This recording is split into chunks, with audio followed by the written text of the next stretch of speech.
course, I want to show you my continued prayers for each of you during these days. I know they're becoming very weary for so many of you, but let's hold tight to what's being asked of us, because after all, it's not just for our personal well-being, it's for the good of all of us.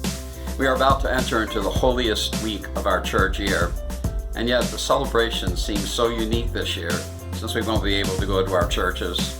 And even though we're live streaming the masses and we are eliminating so many of the beautiful elements that were part of those liturgies, and so nevertheless, we can still celebrate Holy Week in our own unique way.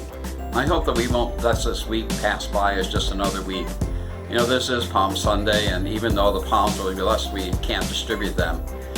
But we can still celebrate that day by perhaps just reading the gospel about Jesus' entry into Jerusalem and how he was hailed as a king. And yet just a few days later, that crowd turned against him on Good Friday. We can think about Holy Thursday night simply at dinner, just reminding ourselves that that's how Jesus gave us the Eucharist. He sat with his disciples and he shared a simple cup of wine and a piece of bread. But in doing so, he gave us his life. We certainly can talk about that and pass that along as well. And Good Friday, why don't we fall into a quiet from 12 to 3 when Jesus hung on the cross for us. We don't have to really do much, just be present to each other. And then, of course, comes Easter. And even though we will still have the opportunity for jelly beans and chocolate bellies and plush animals, it's the day when Christ rose and gave us a whole new hope we never had before.